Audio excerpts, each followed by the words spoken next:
Magandang gabi po. Ako po si RP Lazaro. Magandang gabi po. Ito na naman ang Paligero Tapat, Babayero Pel, Cristiano Manyakis na hindi umiinot na walang pahintulot ang pantas ng talipanda sa kumitang Pakupal, ka Dennis Reyes. Magandang gabi po. Magandang gabi sa inyong lahat. So, ano na ba nangyayari at mukhang marami nagagalit dun sa mga kontraktor na bilyon-bilyon pero bumabaha pa din at yung mga tulay na gumuguho. So, nga naman, that's billions. Magkano total nun? Hundreds of billions. Ang daming pera nun. Isa sa mga kumpanya doon, napagsabihan pa na nagbigay doon ng campaign contribution dati kay Cheese Escudero. So, medyo magandang primer natin, bakit flood control? Bakit nga ba? Ba't hindi tulay? Ba't hindi highway? Ang pinakamadali kasi i-ghost project, yung flood control. Kasi hindi nakikita ng tao talaga yon. Hindi, tapos mag-dredge ka, tapos pagka bumagyo, pwede mo siya yung tangina inanod. Ay, just for Joseph. Di ba? Ganun ba yun? Ganun yun. Yun lang yun. Tapos katulad ba, yung Biskian, nasagot ka na, hindi kasi mali-mali yung plano ng DPWA. And it's true. Actually, sa DPWH, I won't be naming names, pero may sindikato talaga siya. Obvious. For companies to make hundreds of billions, sindikato yan. That's not something na ano. Ang usage dyan, maniwala ka sa hindi, ang yayaman. Yung Bernardo ba na sinasabi, pinakamayamang usage to, totoo kaya yun? May mall. Ha? May mall? Wow! Mayaman yun. I'm sorry. Yeah. Saan yung mall? At ang tagal na yun. Saan yung mall? Siguro kasi kung usik ka, wala ka sa media, quiet ka lang. You actually have the responsibility of the secretary sometimes. You have the power of the secretary sometimes, but you're never accountable for everything kasi quiet ka lang sa background. One of the most useless people in that department is the secretary.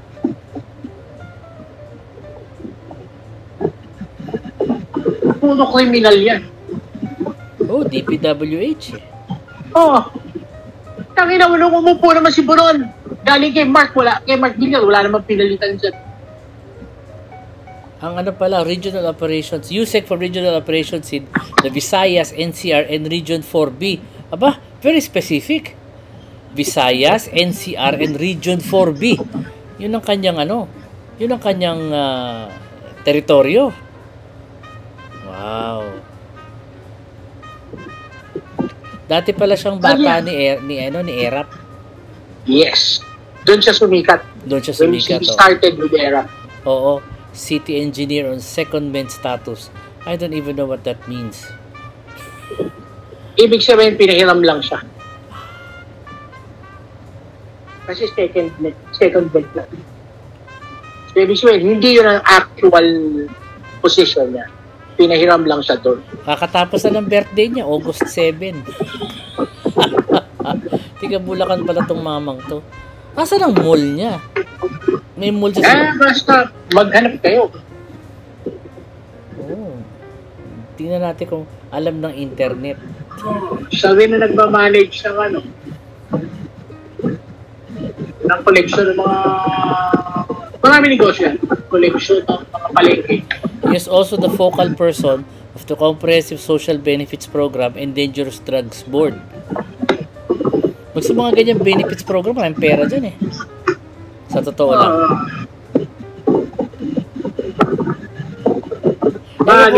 I mentioned his name. Bakit lumalabas? Bakit pag ginugugol ko siya lumalabas sa SM City North EDSA? Kaya kinalaman niya doon, ano? Ay, malay mo. Basta maraming racket yan. Very close yan sa mga C kay RSA. May mga picture pa siya sa mga magagandang babae dito. Buti pa siya. Sana all. Ay, asawa niya na artista. Talaga? Sino artista? I forgot the name. Kumakanta pa siya dito. Nasa Oasis, Manila daw sila. Mahilig pala siyang kumanta ng mga pero ano yan? Giga songs. Ano yan eh, hindi lang isang tao kasi yan. Siyempre, siya yung nando sa department, kailangan sumunod dun sa mga politiko. Tulad nga na sinabi mo dati, may mga ministro. Yung mga politiko magsasabi, ditch territoryo ko, ito lang ito ang contractor. Pero very specific yung hawak niya, Visayas, NCR, tsaka Region 4B. Ano ba ibig sabihin ng Region 4B? Yan ba yung Rizal? No, may Maropa. May Maropa. Yung island. Island. Di maraming opportunities for construction. Ibig sabihin, hindi binigay sa kanya ang Region 4A. 4A is So kasi dapat yan, Calabarzon, yung NCR, Calabarzon, ni Maropa, Visayas. Oo. Okay? Pero hiniwalay. Contagious yun eh. Contagious yun eh, di ba? Ibig sabihin, ibinigay sa ibang sindikato yung Calabarzon. Yung malakas. Oo, kasi Calabarzon, daming tao dun. Di ba? Ibig sabihin, tao dun. At tangina mo, masyado ka ng mayaman. Wag na sa iya, ibigay natin sa iba yan. Sumobra ka na sa yaman. Iba naman. Itong mga contractors na to, yung isa inamin nga ni Cheese, na tumanggap siya ng 30 milyones. Laki nun. Pero ang katwiran niya, hindi daw siya nagbigay ng mga proyekto dahil hindi naman daw siya nakaupo nung 2021 to 2022. Regardless, the law is very specific. Hindi ka pwedeng tumanggap ng campaign contributions mula sa contractor. Pero merong si Ed ng News 5 meron do loophole. Ang sabi niya, pwede ka daw tumanggap from the person, not from the company. Pag sinabing contractor, sino ba 'yon? Kumpanya ba 'yon? Hindi. Ang contractor yung tao. Yung kumpanya, construction company. Tangina po, gawa pa sila pa ng stop eh. Ang liwa-liwanag, parang forthwith lang yan. Hindi, kasi daw, diba, sabi doon ng batas. Kung nila, ginagawa tayo mga batang paslit na mga buwaka ng inang yan. Yun nga daw ang... Yung katanuntaduan, yung putang ina contractor, hindi yung sa tao, kumpanya. Gago! Construction company, yung kumpanya, contractor, tao. And the law is very specific. Well, that's how the others have gotten away with it. They always point to the company that there is no money from the firm but only from the individual because it's a campaign contribution. Sino ba nag-decide, di ba? Yung sinabi ng batas bawal. So, tangina, napakagago naman. Bakit hindi pinadaan sa kapatid? Hindi pinadaan sa asawa? Yung mga yun, hindi contractor yun. Oo nga, no? Pwede ibigay kay Heart. Diba? Sabihin, Heart, pambili mo sa Paris, pang-shopping mo. Baka hindi ibigay ni Heart sa kanya. Di ba? Yung asawa ng contractor, ibigay sa asawa niya. Yung wala ng paying contributions. Oo nga, Di ba? O kaya, sa kaklase, pare, bigay mo kay, kay mayor. Pare, bigay mo kay congressman. Pwede o kaya kumuha ko ng front para ibibigay sa'yo. Pwede rin. Contributions ko. Abot ko sa driver ko. Ikaw magbigay doon. Palista mo pangalan mo. Tangina, biyak-biyakin mo sa marami. Biyak-biyakin mo sa 10. Oo nga, Through a lot of people. Kasi marami nag-contribute. Di ba? Yes. A huge amount of 30 million and hindi siya... Parang 20 na lang. Plunder na eh. Diba? Biyakin mo sa 10 taong tagti 3 million. Tapos ang kwento. Hindi pa contractor. Kasi yung mga pukin ng ina nila, mga gapa, hindi nag-iisip. Akala nila pwedeng lumusot. See, that's the whole point. It is that's mindset of impunity. Or is it just... Good, the puta, inuupakan niya yung si. Or is it just plain arrogance? Ay, wala yan. Kaya ko yan. Ganon. Because yung impunity stems from arrogance. Totoo naman. Diba? Totoo naman. And yan, sa totoo lang, he is now reaping the whirlwind. Tangina, ginalit niya yung tao dun sa impeachment, sa forthwith, tapos puta, yayabang niya magsasagot. Oo nga. Tapos ngayon, magsasagot siya ng puta demolition job. Gago! Yaan na yung galit ng tao. Sa panahon ngayon na everything is available in the internet, pagtutulungan ka, and she is only the first one. Teka, sandali lang. 12 Villanueva ba, inuupakan na rin. Antay mo, upakan rin si Amy. Ang Villar, inuupakan. Yung diba? Villar, continuous Lahat yan. Tumutuloy-tuloy yan eh. Tuloy-tuloy. Okay, galit ang tao. Kasi hindi nila mainabas kay Sarah, sa kanila ngayon ilalabas. Tangina nyo, pinagtatanggol nyo ha. Napunta yung galit sa kanila. Oo, kasi tamo ha, hindi na inuupakan si Bongo, si Bato, si Sarah. Kasi alam nila dadamputin ng ICC eh. Kailan? Malapit na yan. Nainip na ako eh. Kasi nag-announce na ICC eh, sinabi na yun eh. Oo nga eh. Pero marami sila mga petition na paulit-ulit eh. Na pero sinabi na nila eh. Disqualify diba? yan. They've Tapos already hindi mentioned. Tama pa siya, hindi inupakan si Robby. Oo nga. Bakit? Kasi alam ng tao hindi niya maiintindihan eh. Kaya tangin na magpinapansin. Tinanggalan na lang siya ng komite. Tinanggalan na siya sa ethics committee, sa constitutional, ano yun, amendments. One, that is a cosmetic change. Eh, si Kiko naman ay pinalit eh. DDS pa rin. Eh, kasi sa cosmetic change kasi, alam nila na puta galit ng tao sa kanila. Kasi ito, bigyan natin sa abogado. Sino bang abogadong DDS natin? Si Kiko. O, bigay mo kay Kiko. Maraming pang galit sa kanya sa Kokolisap issue ah. That's another story. Maraming galit sa kanya dun eh. But wait a minute. Hold on. So, ako naman, again, the mamamayan perspective, ano ba mga kampo naglalaban? Kasi parang hindi ko na alam kung kanino ko kakampi, kung kanino ba ako tatayo, sino ba nasa tama, sino ba nasa mali. Simple lang yan. Dalawa lang yan. Parang hindi eh. Dalawa lang yan. Okay. And they are? Kampo ng kadiliman, diba? At kampo ng liwanag. Okay. O sige, let's Basta kumampi ka sa DDS, kumampi ka sa magnanakaw, ayaw mong ilabas yung bank account, okay? Kampon ka ng kadiliman. Bakit? Kasi automatic, kaya ayaw mong ilabas ng bank account na yan. Kasi nandun din ang pangalan mo. Ibig sabihin, tumanggap ka ng pera sa mga Duterte, tumanggap ka ng pera sa mga Pogo, tumanggap ka ng pera sa mga drug lord, tumanggap ka ng pera sa China. Diba? Puta yung just before yung vote kay Sarah. Oo. Nasaan sila saka yung mga senador? Nasa Chinese Embassy. Oo. Sa Chinese Embassy may picture na lumabas. May picture. Na ano, yung damit nila pareho that day eh. Alam mo yung araw na yun nangyari yun eh. Alam mo putang ina nila, binenta nila ang bayang Pilipinas sa China.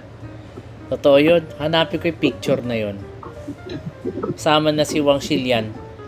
Oh, diba? Oh, teka muna. Si Huang yata nagpunta ng Senado nun eh. Hindi, sila ang nagpunta sa China. Wow. Sa Chinese Embassy. Sila ang nagmano, mga puki ng ina nila. Seryoso sila ka? pinatawag. Wow! Alam mo, yung DFA bawal pumunta sa Chinese Embassy. Dapat ipapatawag mo yung ambassador sa'yo. Pero ito, mga senador, halaga lang sila pa nagmano. Well, as I understand it, gano'n. Nag-courtesy call sila. Para saan? Eh, matagal ng ambassador si Wang Xilian. Alam nga naman ngayon lang nila nalaman, ngayon sa courtesy call. Ano ba yun? Ginagawa lang yan kung bago yung tao eh. Ano ba kapalit? Di ba? Ano ba kapalit to para putang ina yung sweldo mo sa sana? Alam mo natin, puta, pinakita natin dito na may yung mga PTP laban, putang ina, may MOU sila. Binita nila Pilipinas sa insect. Kaya malalakas ang loob ng mga insect. Kaya ako sa akin, dapat abolish na yung Senado. Ayan yung yung 6 days ago. Teka muna. I will put it here. Don't worry, I shall put it here. Whatever I find, I will put here. na talagang nag courtesy call nga sila. Totoo yun. Pagkatapos binangga-bangga pa tayo, hinabol-habol yung barko natin. Buti nga silang dalawa ng banggaan. Karma. Eto. PLA na yun. PLA Navy na yun. Oo, Navy na yung Hindi na yun ginamit nila. Coast Guard. Hindi siya Coast Guard. Hindi siya civilian, militar na siya eh. But that is against the 2012 agreement na walang Navy ships na pupunta ron. Wala eh. Kaya naman puro Coast Guard nagpasok na ng Navy ship. Which is why, kanina... Chinese cannot be trusted. Kaya kanina pinasok na rin yung US. Amerikano, USS Higgins, pumasok. Na nag-freedom of navigation operations doon tawag doon. Apparently, they tried to harass the Americans too eh. Pero, I don't think they would be successful. Kasi pag dumating yan, nandyan mamaya ang yan eh. Hindi mo pa pwedeng iharas-haras yan. Pag nagtawag yan ng tropa niya, yari kayo. Tsaka yan. Yan ang paano corruption. Binenta tayo sa Egypt. Hindi, si Quezon na ang mukha ng corruption. Si Quezon tsaka si Jovel. Sino si? Quezon tsaka si Jovel. Sino? Quezon tsaka si? Dati. Jovel.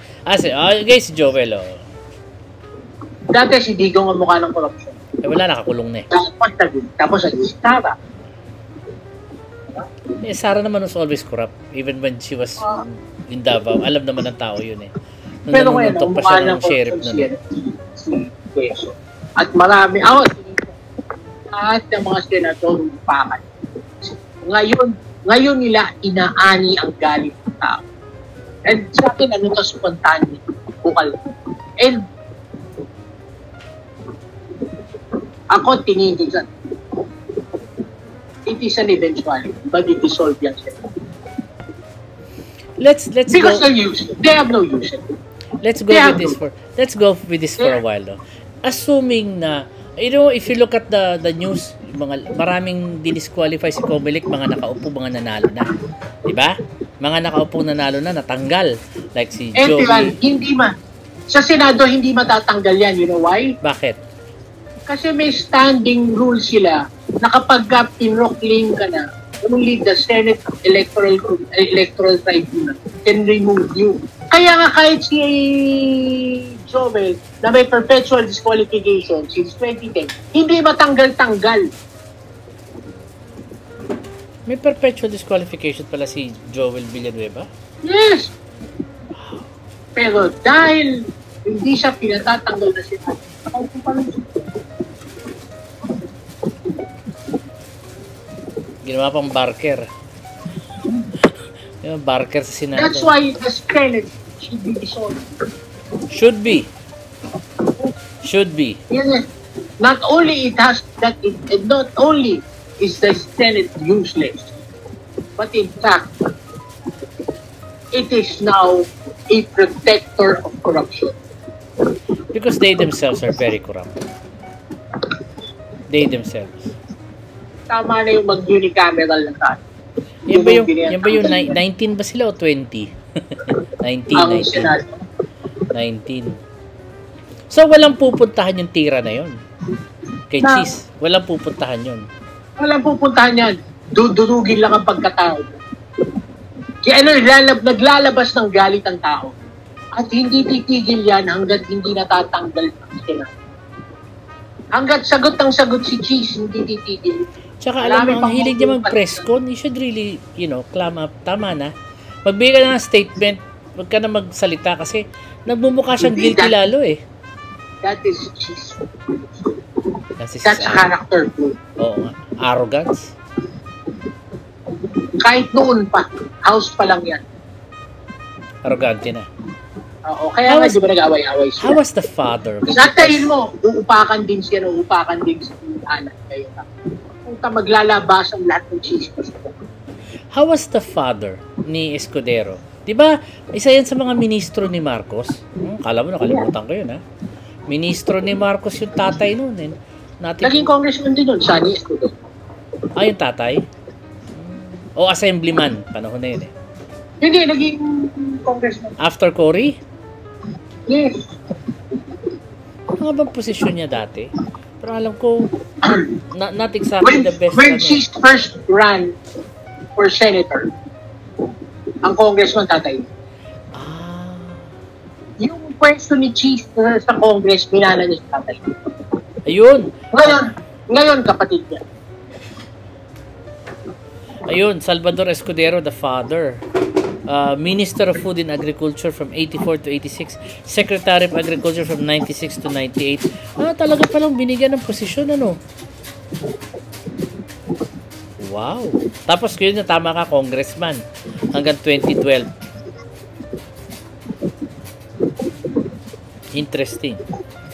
Very interesting. Talagang yun ang kabuhayan. Yan ang kabuhayan. Politiko. Veterinaryo pa rin tatay niya, no? Magaling na veterinaryo. Asahin mo, bupakan lahat yan. Bakit si Tony Herbosa binabanatan? Ano ba? UNICEF? Ano ba? Funding daw? May banat si kay Herbosa, pero hindi yung naglalaba. Okay, lahat siya naglalabasan. Si Tony Herbosa naman noon, matagal na may atraso. Pandemic. Ha? Akala ko ba matino yan? Ha? Akala ko ba maayos yan? Di ba dilaw yan? Kaya nga hindi maayos eh. Akala ko maayos si Tony Herbosa. Akala ko mabait. Akala ko hindi corrupt. Dilaw eh. Hindi lang yan. Di corrupt din yan. Parang DDS lang yan. Hindi na yun. Yung mga dilaw, DDS na yan. Diba? Putang ina, pareho lang yan. Pareho lang yan. Sorry, hindi. Sorry, I'm sorry. I stand correct. Ted Herbosa. Tony, kapatid yata yun eh. Ted Herbosa. Yung Secretary of Health. Tatawarin ako. Bakit siya binabanatan? Meron siyang bago ngayon eh. Hindi kasi may nahanap sa kanya. Sobrang critical na ng tao. Lahat na makita. Yung kakanda. Lalo na kasi laking issue ng PhilHealth. Tangina nyo, tinanggalan ng budget. Oo, tinanggalan ng budget. Tapos puro kayo magdinakaw. Under ba sa ng PhilHealth? Under health. Diba? So putang ina, uukatin niya health. Uukatin niya Senado. Tangina, kumanta si Ronnie Puno. Na nagtanggal ng budget ng PhilHealth. Yes, I remember that. Nagtanggal ng budget ng DepEd, Senado, sabay na. Tangina, sino si Senador? Tangina, isa lang ang tinutumbok mo. Si? Cheese. Kasi Cheese ang umupong finance committee head eh. Diba? Tapos, putay, napaka niya si Cheese diretso. Puta, magsabi ako sino. Lahat kami ako sa sabi ni Puno, sabi niya, pag una ako magpapaimbestiga, sabi niya, wala akong tinatago, imbestigahan niyo ako. Pero dapat imbestigahan niyo lahat yan. Tangina, di matatapos sa investigasyon dyan. Dami kayo makikita, one after the other. Hindi, at tama rin naman si Sandro. This time, the kid is kind of intelligent about it. Sabi niya, gago ba kayo? May imbestigahan yung sariling tao. Oo, sa tao nila. Tama okay, si Sandro doon. Tama. Actually, hindi qualified ang Congress, ang House to investigate itself. It's the same thing that the Senate cannot investigate itself. Yes. Sa tama si Sandro, get a third party, imbestigahan nyo yung both houses of Congress. Yeah, the kid is smart, ah. He's the youngest congressman, 31 years old. Looks very young and may master's degree pala yung batang yun. Interesting. Pero na-weirdohan lang ako. Na-weirdohan ako sa kanya.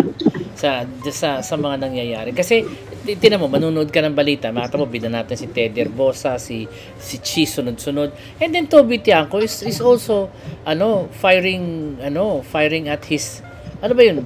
Kasi ng minis niya. Nauuna na si Toby. Kasi alam niya siya kasunod eh. Ganun ba yun? Oo. Team kasamaan din ba yun? Hindi, tamo nauna lang tayo magsalita. Oo nga. We've been saying that before eh. Sabotage the senatorial election.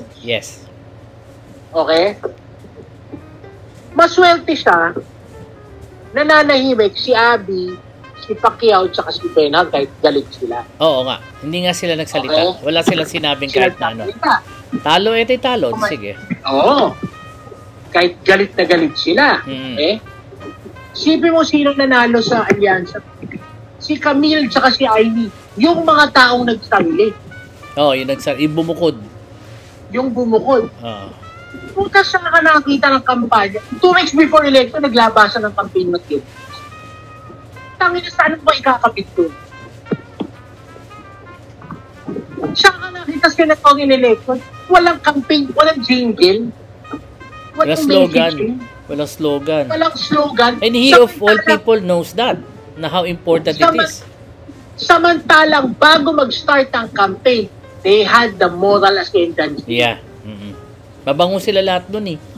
Yes! Tangina dahil dyan sa ano, yun nga, naglabasan yung mga issue kay Sarah, naglabasan yung pinakot si Digo, and people were very supportive. Oo. Totoo yan. Oo. Puta, binenta niya yung eleksyon.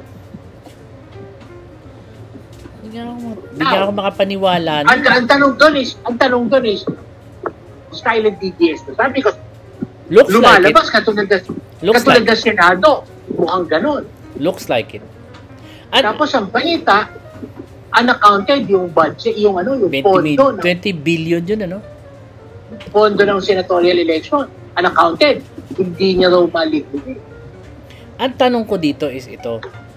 What did he hope to gain? Alam ko yung wanted to be speaker, pero kanino siya nakaalyado sa kabila? Hindi ang ayaw. Para makaiwas nga, dahil puta, puputok na yan, nakaalyado siya sa kabila, puputok na yan yung mga tarantado ang ginawa. Na hindi niya ginawa, na binenta niya yung laro. Obvious naman eh. Lalakas na yan. Puputok na yan. So yung unahan niya. Ako ganyan ang basa ko. Kung di ba naman sa tatanga-taka, ang timing sa Oo, nakakulong. Alam mo, hindi ko sila maintindihan. Like, another disappointment. Ito naman si Rowena Guanzon, laban sa Duterte Youth. Yung pala, aanib pala siya. Saka naman nakakita ng ganun. Kayo lang naman ang bilib na bilib kay Guanzon. Talagang kayo. Naniwala ako dun eh. Naniwala ako dun. Hindi ko akalaing balimbing eh. Kahit nung pa balimbing yun. Nasa Comelec siya, naniniwala ako sa kanya na matatag siya, malinis. Ewan ko ba? Mahilig ka kasi magpapapaliwala. Chismis. Pero yun kasi, tangilang chismis, hindi na bine-verify. Nababasa ko sa dyaryo, natutuwa ako na binabanatan niya si Cardema. Pala magkakampi sila. TDS siya. Pumicture pa kayo. Nagpicture siya kasama ng tatlo. Baliktarin. I'm very disappointed. Sana kung hindi ko kilala. Kilala pa ako nun eh. Natatandaan pa ako nun eh. Mababaw pala pagkakakilala mo sa kanya. Mababaw nga. Nakilala ko lang. Kasi PWD advocate yun eh. Hindi! Oo daw. Di ba may P3 PWD something sila? Yang mga ganyan tao, walang tunay na advocacy yan. Parang Harry Roque yan. Ang advocacy yan is ginagamit lang. Walang tunay na advocacy yan. Hindi yan believer. Akala ko pareho kami ng advocacy. Natutuwa ako sa kanya eh. That is the key to her personality. Walang advocacy yan. It is just a means to an end. It is just a tool. Kailan ba matatapos sa panluloko nila sa mga tao? Dahil ako I feel very, very betrayed. Sa totoo lang. Bilang isang botante at mamamayan na nagbabayad ng tamang buwis. Good. You should feel betrayed. And you should act on it. Like what should I be doing? If you're not willing to act on it, tanggapin mo. Lulukin mo. Ayoko. Sabi nga ng mga kasama ko, pag nagtawag daw ng EDSA Portweed, pupunta daw sila. Pero nag-iintay ako, parang nasa ng tawag? Kailan tayo pupunta sa kalye? Unang-una sa akin, bakit ka pa mag-aantay ng tawag? Marami pala kayong magkakaibigan. Ba't hindi muna kayo mag-organize parang ato? Huwag kayong pangalan nyo. Ako, ganito, gawa kang pangalan mo. Gawa kayo pangalan ng grupo nyo. Whatever. Scatter Funds Pilipinas, mga gano'n. Scatter pa. Isang bumbol. Diba? Whatever. Parang atom. Then organize yourselves. Then start recruiting people. Oo nga na, baka marami Recruit your friends. Tell Start with everyone to friends, recruit their friends. And their Pero naman friends. nagsimula tayo nun eh. And those friends will recruit their Their friends. friends. Diba? Gawa lang kayo Facebook page. Pasalihin doon. Facebook group. Pasalihin doon. People with the same advocacy. Choose your advocacy. Choose what you want to do. Para ka ma-DDS. Oo. Diba? Yeah, advocacy Gumawa nila. sila sa nila. Advocacy nila. Advocacy nila. Ano advocacy nila? Mamatay tayong tanga. O, ipinaninindigan nila. Mukha naman eh. Ganyan din kayo. Gawa rin kayo ng advocacy nyo. Panindigan nyo din. Magandang ano yan, magandang. Then go look for the same people having the same advocacy. Then start fighting for your advocacy. Gusto nyo magbago? Ganun. Mas marami tayong pala. Kasi gigil na gigil sa kiti. Eh di sige, hintayin natin siya sumagot. Total, karapatan naman niya yung sumagot sa akusasyon eh. He has the right to face his accuser. Sabi niya, right after sumagot si Vic, kasi nag-interview siya kanina eh. So na sumagot si Vic, at hindi makakati si Vic sasagot niya. Tayo naman next. Sige. Ayan, yan ho. Pag may schedule na kami, siguro we'll do this live, no? Para makapag-entertain ng questions sa inyo. Kasi hindi namin kayo what we get are comments eh. So, I think it's high time na we have makapag-entertain ng live questions. So, like and subscribe para malaman nyo kailan yung susunod namin, and we'll come out sa Facebook page namin, facebook.com/kwentongpolitikanto, para makita nyo yung Kwentuhang Politikanto, para makita nyo yung kung kailan siya lalabas. Ayun. Sige po, maraming salamat sa panonood. Ako po si RP Lazaro. Maraming salamat po. Ito na naman ang kung palang pa. Pantas na talipandas, kadenisles, papalang, papalos. Thank you.